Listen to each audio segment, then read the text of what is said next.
Porozmawiajmy o gwiazdach.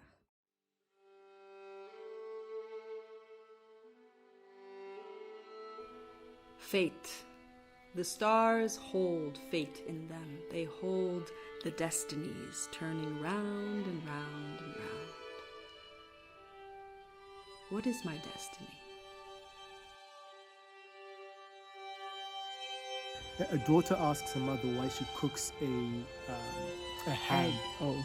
I think In it's a like, cup. Yeah. Oh, this was a ham. Like she'd always Okay. cut the ends off the ham and then put it in the pot. And it's like someone asked, like, why do you cook it like that? And then so, because my mother cooked it like that. And then they went, like, at some point they asked mother, why do you cook it like that? She's like, oh, because my mother cooked it like that.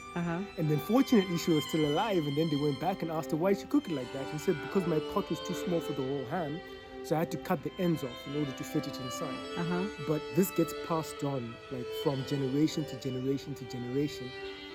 It was practical at some point, but maybe now not so much.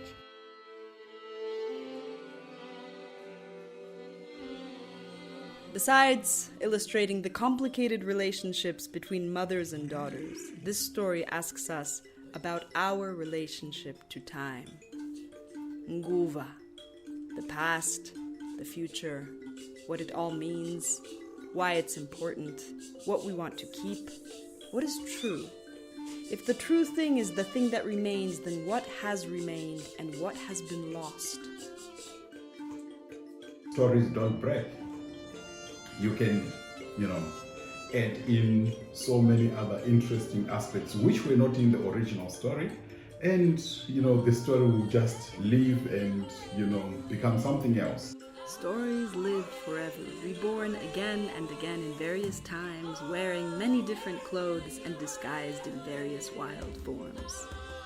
What, then, is the story of the beginning of all stories? Kare kare. My understanding is that there are many universes. We live within one particular one. This particular universe has a beginning and has an end, so it's locked within time. It is a time space, it's a structure. There are beings that created this universe. And different cultures give them different names. They are very, very advanced, very, very powerful, very, very kind. And these are our original ancestors. They were not themselves human, but they are a genetic lineage. They donated an aspect of their genetic code towards ours. So our genes are related to theirs. Right? So they are, in essence, our ancestors and our forefathers in a very broad kind of galactic, huge, universal sense. This, every diviner knows for sure. Information looks sometimes like hearsay, sometimes like a rumor, sometimes it is a stone you find on the road, and sometimes it's the stone that bothers you inside of your shoe. This is why I listen to the things they say. I listen carefully to what they say about the place of reeds, and I listen carefully to what they say about the face of the Mondoro in the stars. GURUUSWA chirevo imyth chirawe chinotaura pamusoro pekutanga kwakaita vanhu, kupararira kwavakaita nyika. So the universe was created, and within the creation of this universe, there was then humanity that was created. And I'm not just talking about humanity on earth, I'm talking about a pattern of existence, right, that we call humanity, right? And this pattern of existence was nurtured and given form by a group of beings. And Murunzi maiva neuswa uripo wakawanda. Muuswa ndo maiva nemwena wakabuda nawo muri yekutanga, murumaidzi vana, mukadzi ainzi Kurumbi nevana vavo vakabuda muuswa uyu ndobva vawedza vakambogara mulake Tanganyika muya. Ndobva vazobvapo nokuti vanga vawanda vakabva vafamba vachidzika nerwizi urwo rwetanganyika ndorwo rwakazopararira kudzika ku-Sub-Saharan Africa kunoti chidzika kusvika nekwatiri. Ndokusaka mitauro yedu yakada tofananei. Vari kumusoroko yechiKiswahili nevekunzvimbo dzakafanana nekuuganda, Ugandan language, mutauro wekuuganda wakada kufanana newekunoku. Muenzaniso watingapa ndewekuti mbudzi, yatinoti mbudzi muchishona kuZimbabwe kana Southern Africa, kuUganda vanoti mbuzi. Kana tikada kutaura mbudzi ine zamu kuchishona, kutaura mbudzi yakazvitakura, kuUganda mutauro wavo vanoti mbuzi ine zamu. There is a mythical place known as Atlantis, of which the first record is in the temple of Edfu in Egypt. There we learn about the island of the egg, the island of the gods, the place of reeds, the place where all creation began. This was an island where there lived a very advanced civilization, and as one writer says, we learn that the original creators of the island had the power to hold inside of their bodies a divine power. Vamwe vanoti kuti GURUUSWA iri padhuze neLake Tanganyika, or what is currently Tanzania. Some say that it is the mythological place of creation that exists between the goddess's legs. As for me, Inyinyihan, I can't help noting that both GURUUSWA and Atlantis were referred to and are referred to as the place of reeds. Another clue, perhaps, connecting the mythical worlds and civilizations of the past with the Zimbabwe of the present. Another story sent to us from the ancient past to the current times. The ancestors who use time as a vehicle to send us stories and the truth don't have a problem with reminding us again and again of what is real.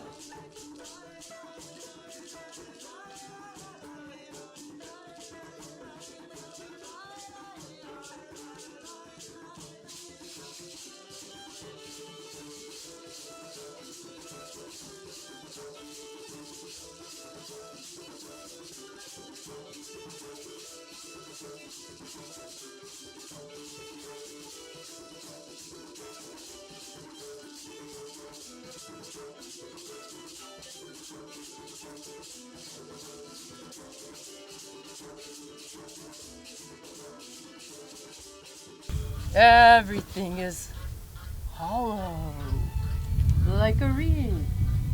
Not just the things that we make, not just houses and lamps and washing machines and cars and swimming pools and laundromats and guns.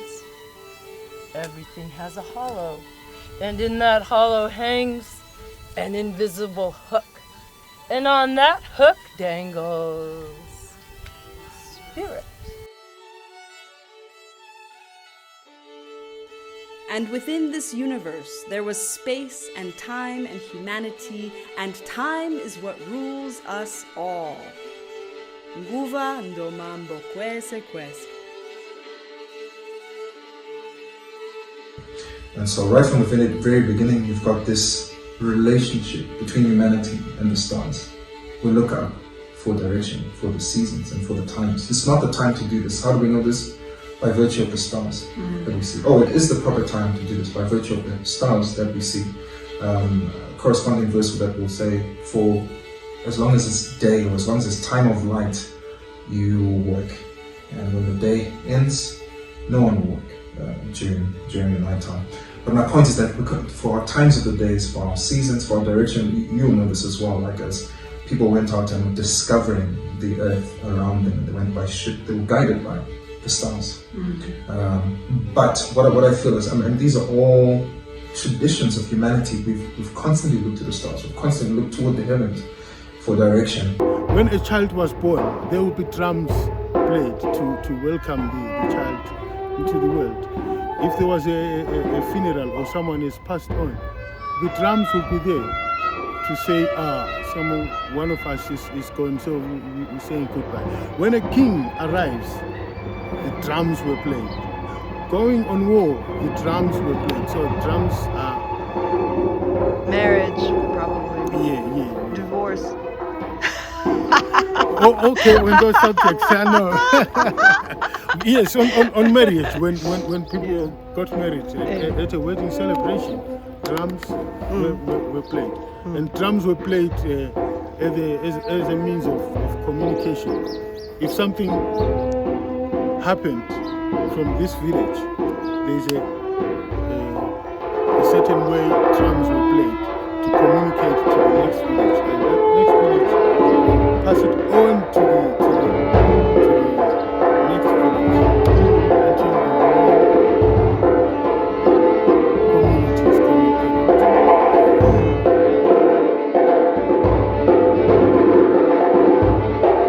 The ancients knew that there would be a very difficult time that would come for humanity. And they tried as much as they could to send us messages into the future, or send us, have us be able to access their knowledge, even though they knew that we would forget all of it. It goes that the divine power held inside of the people turned against itself one day due to, who knows, fate, destiny, the turning of the stars in a certain way, the setting of the sun in the east instead of the west. Hatizive manje. This divine power of the people turned against itself and destroyed the people. The survivors of the disaster were now scattered all over the world. Where are these people now? What happened to their ability to embody a divine power? What happened to their knowledge, and where are these ancestors? You felt the connection between Zimbabwe and Egypt. Yeah. For example, there is architecture. Yeah. Right? For the most part, architecture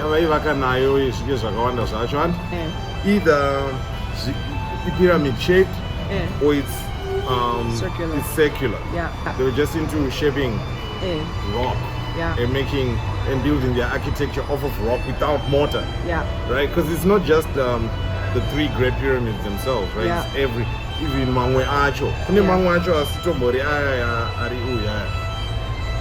Nezvo ndakaona ku Victoria, kunonzi ku Great Zimbabwe. Yeah. Zvakafanana neconical tower there. Yeah. The architecture of the thing, right? Yeah. Because people want to say, oh, insignificance yacho ndeyoti maybe portray manhood or portray chibage to show that my mind was way deeper than Izozo. There was like a science to it. The old science. And it's a science from which or into which both the traditional doctor and the wizards and witches tap into. The science itself is the same. The principles are exactly the same. Both work on spirituality. The difference is just like nuclear power. You can't say nuclear power is evil, is good. No, it's nuclear power, full stop.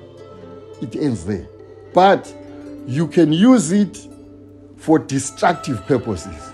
And I'll use the same energy for constructive purposes. So the science itself, the craft, nothing wrong with it. It's what we do with it. So whether somebody is a traditional healer, another one is a witch, they rely on the same principles. Of time. It is a universal principle in the way that there's space, there's also time. And time is the material for all diviners, and therefore, just like the laws of gravity, it should behave somewhat predictably. Should. The question of fate, the question of how much choice do we really have, and something that I have really wondered in my own life, which is, why is it that some people feel like they have absolutely so much choice and other people feel very much like tied to destiny, like very, very, and is there any way out of that in terms of the relationship with the stars? And why do the stars determine that journey, It's wonderful questions and important. It's just that you cannot mess with destiny. Let's put it this way, we are fated to the truth. Anything that tells us, that indicates to us that we're connected to the universe and nothing is impossible. People don't generally struggle with that kind of information. They're motivated and they're excited by it because it's the truth. You know, you can lie to yourself and you can live in any kind of illusion or misconception for as long as you choose to. But ultimately, we cannot avoid the truth. The truth will meet us at some point. There is a crossroads that you come to, and you must choose. The choice will be clear, and it will not be easy. Sarudza wako wakaoma. Usachke. Maybe our free will is how long does it take us to get there. That events on earth are governed by a stellar authority, and people either know that or they don't know it, but it's the truth. That is why remembering sometimes looks like madness to the human eye. We have remembered the illusion in order to forget the true thing, and now when we forget again, it will be in order to remember. You have gone too far to back out. The destiny is the one in charge of your life right now. You may, at your own leisure, act like you're in charge and you like things to do this, to go this way, go that way. But in the end, you're gonna land right on track with this destiny thing. It's too strong. I need to trust a much greater cosmic plan, even though it may be heartbreaking.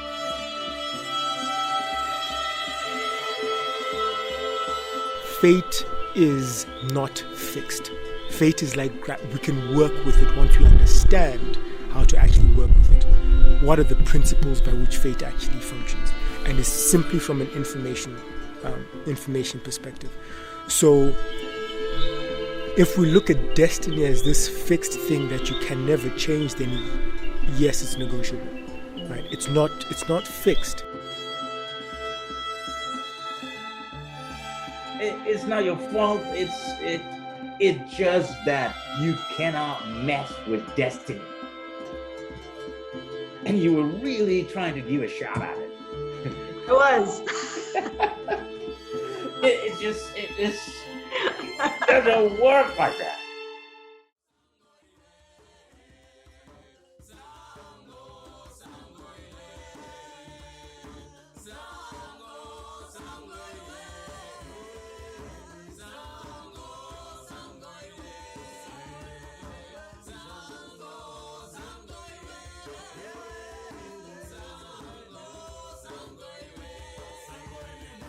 The soul, on coming to earth, forgets quite a bit of important knowledge. The journey, the plan, the mission, the others. The finding of all of this again is the path of a lifetime. And also, tinoziva kuti kana munhu achisvikirwa nemweya haacharangarira anzichi. There are various levels of remembering and forgetfulness. The spirit usually empties us out in order to be able to say the important things. That is why remembering sometimes looks like madness to the human eye. We have remembered the illusion in order to forget the true thing, and now when we forget again, it will be in order to remember. Remember what? That you have come here for a while. Because your heart has love to give and your spirit has something to say, something nobody else can say but you.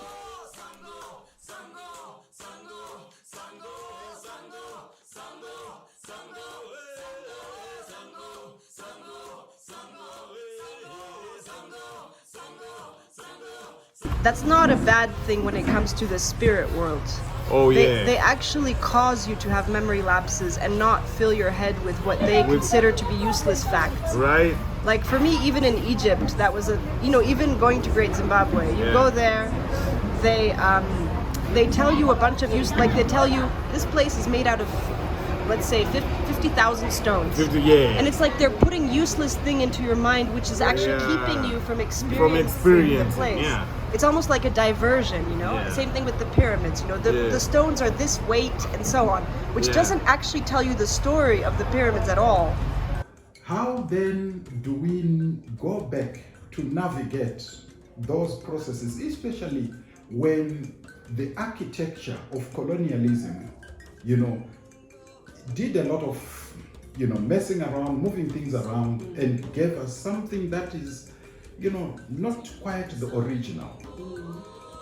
Yes, we can look at, you know, ways of hybridization, but how much of that hybridization is actually part of who we are? Because do we really understand that past, that culture, that heritage that we are supposed to have, when we've been taught to actually hate and run away from that, you know, culture and heritage? So, but now if we look back, if we look at this capacity of the quote-unquote Shona, or like tradition, right, to communicate directly with the spirit realm, and we even look at it almost like a kind of technology, because I think that's actually what's best, because a lot of people think it's primitive. It isn't, right? It can be very, very advanced, right? If we look at it like that and we say, you know what, we get it, there's certain civilizations that are all about science and all about, you know, scientific advancement and all these kinds of things. So it's fantastic. You go with that, right? Great, go with it. It's taking you very far. Fantastic. We're going to go a different direction. We're going to look at this as a technology, and we're going to start going deeper and deeper into our understanding, right? And if we're like, okay, there's a certain person, you can communicate with spirits, beings, they're like 100 years. Okay, well, how do we get to that 200-year point? How do we get to that 1,000-year point? How do we go back further and further, right? How do we go back keep going further and further back, and also accessing beings or spirits of greater and greater wisdom and power and strength and love and all of this? Because now you're looking at it as a whole field of study, all right?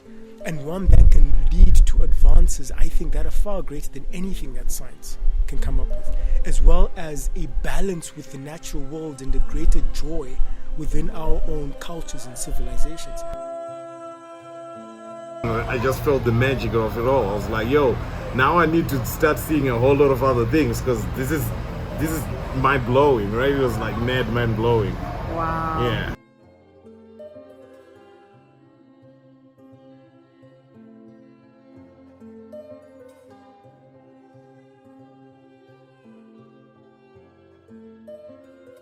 The spirit world is very rich and diverse. Nobody can learn it in its entirety. There is one thing, however, that we know for sure, and that is how to recognize a good spirit. What clearly marks a good spirit is that they do not only think about themselves. A true sacrifice comes only from good spirit.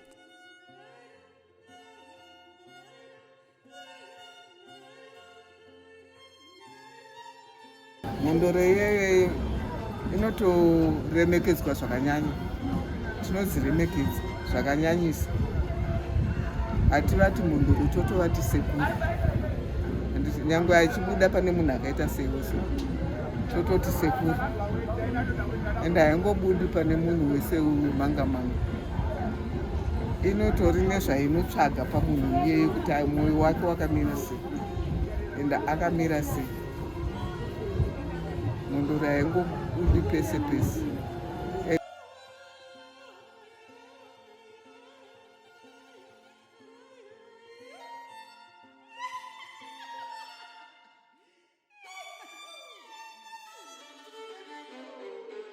In Polish culture, our language is our church, you know? It's our sacred thing, you know? So, and it has a music to it. And it's that music, that sound of the language that actually, I would even so far as to say, whether you can say that it wakes up the spirit, it wakes up your DNA. There's something about even listening to Polish maybe you don't understand what it's saying to you, but you wake up, you're like, there's something of me in that, you know? And I feel like that's also what you're doing with Shona, and that's the direction in which you're going, waking up linguistically. Absolutely.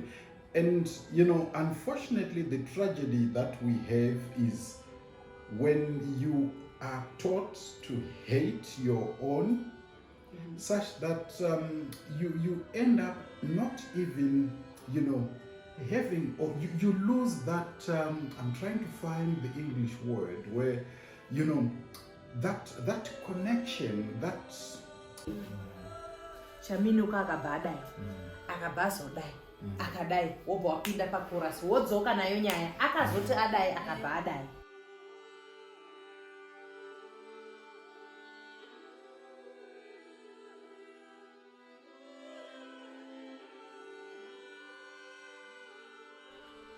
Fate, destiny, the choiceless choice. I've struggled with it. I feel it. I feel it very strongly in my life. I know others who feel it very strongly as well. And they tell me the stars hold fate in them. They tell me the stars that turn round and round and round and turn around and turn the world upside down every once in a while. Those stars, they hold even my destiny, even your destiny in them. What is my destiny? Your destiny is to awaken. To awaken what? To awaken the remembering.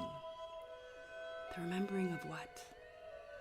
The remembering of what happened when the stars fell. The remembering of both the loss and the light.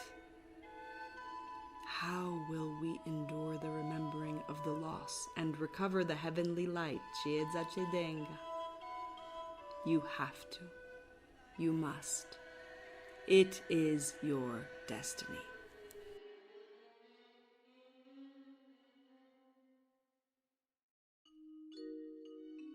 If people knew that the solution to all their medical problems and spiritual problems resided within themselves, religion and pharmaceuticals would be really in for it, right? Now I'm a dancer, right? So coming from the perspective of dance, it's all been there this whole time. You've had the magic this whole time. All those reactions were happening this whole time, but the magic really happened. It's like once you've met that person, that internal person, that inner whoever it may be, who is more in line, in tune with the energies of life, of the universe, of the stars, of your path and where you're supposed to go, of what you are pulled to and what you are pushed away from. You know, even without you knowing it, that internal guardian angel. You become this super African man.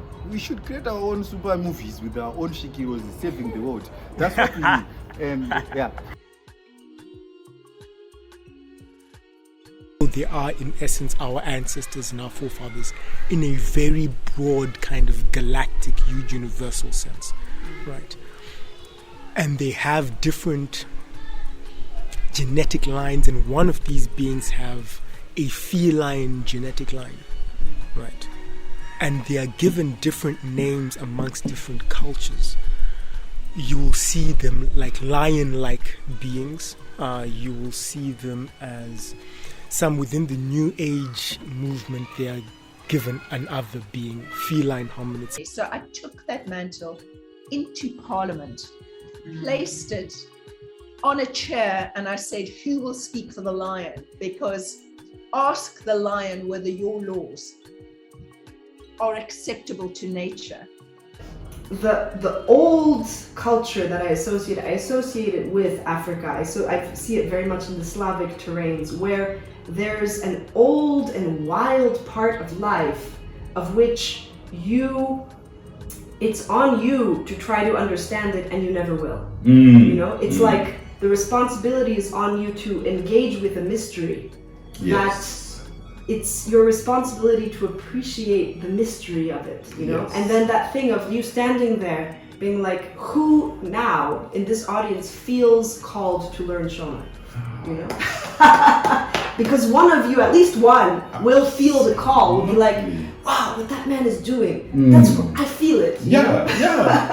Wow. You know? Instead of this thing of like, we don't understand what he's saying, yeah. why can't he just translate himself and so on? It sounds better in English anyway. Yes, Do you know what I mean? yes. And suddenly, what people don't realize, you talked about the beauty and the music, or did you say the music in your language? It is exactly the same. Now, the thing is, most of our young people may actually begin to struggle, you know, to appreciate that music that is in their language, because, you know, they are being told and being taught. And now, you know, with Google and all these other new forms of communication and the Americanization of, you know, almost everything, they may end up failing to have an ear that picks those rhythms, those sounds. But one thing is certain: if I am to stand up and start, you know, either reading a poem in Shona or performing a poem in Shona, you can tell those who have Shona in them will actually start, you know, blossoming in a way. You know, we live in a certain culture that informs us, that educates us, that gives us, you know, moral guidance, tells us what success means, and how to survive. So we get that from our parents and our teachers and what we watch on TV. But there's so much that we know that is not from here, that hasn't been passed on by anyone. And that can even be something very emotional. That's where we can say what your intuition, you know certain things, you don't know exactly how, but you tap into something. No, you will not understand it fully outside of its science. And it's a science into which the other person also taps. It's the same science. The science is the same.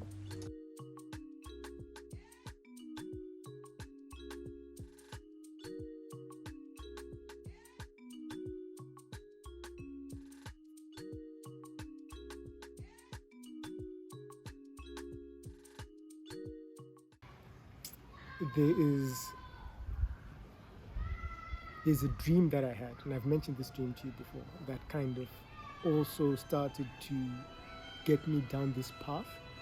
And within this dream, I saw there were people. I saw these beings that looked like monkeys, but they weren't they stood the height of a human being, right? They were loving and caring. And they were monkeys with white fur. You could see their genetic line was of a monkey line, right? But they were advanced, they weren't wearing any clothes, but clearly highly intelligent and caring beings.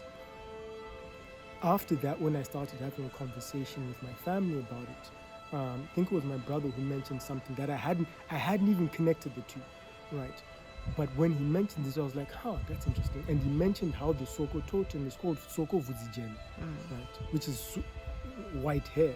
And I think many times you kind of assume that it's like, the white hair that comes with age and wisdom and those kinds of things. But maybe it is an actual being that is a monkey being that has white hair. Right?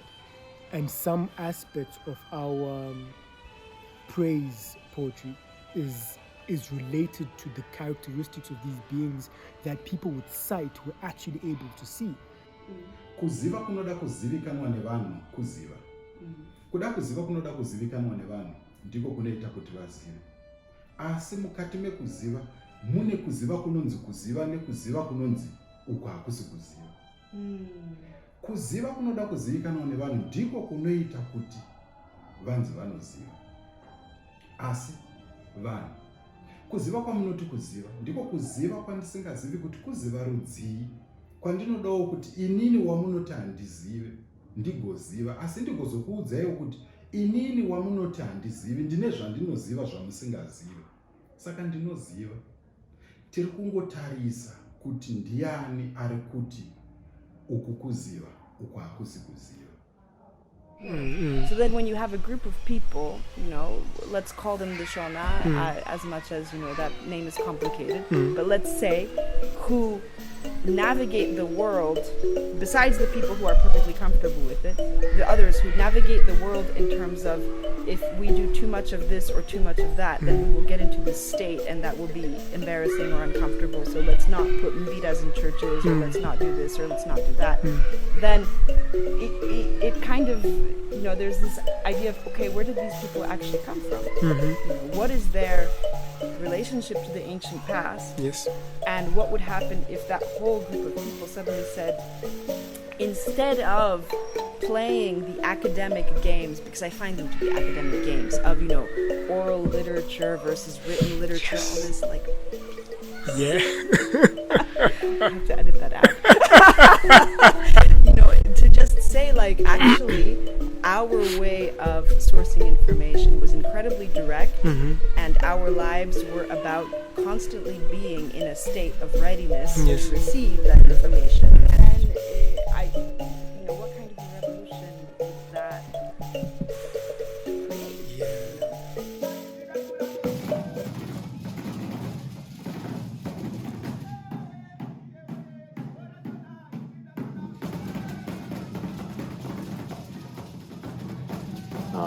You see so many ancient stone calendars going back to Armenia and Stonehenge, of course, and in South Africa, you have Adam's calendar, and so many accounts of people trying to, even Egypt, trying to kind of bring the stars to the earth, rebuild those alignments, but also capture the solstices and the equinoxes, and understanding the shift of time, the shift of seasons, because time is also seasons. It has a lot to do with planting cycles and survival, migrations of animals. So what is fascinating is that, you ask yourself where these myths are coming from. And the most fascinating is that you start to see overlaps.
to that thing, or do I talk to you? Talk to that thing. Okay. Yeah, you know, because I was yesterday, I was thinking, I was sitting under a tree outside. I was looking at the clouds, and I was realizing that what we are doing with this festival, if it's done well, if it's done in a good and beautiful way, then we are rebuilding the connection between the heavens and the earth, and that is going to lift the whole country. If it's done the right way, then rebuilding that, it will be like a great light coming down, and all the people, it being done here in Zimbabwe, all the people here, the whole country will be lifted somehow by that. And that's what we are trying to do.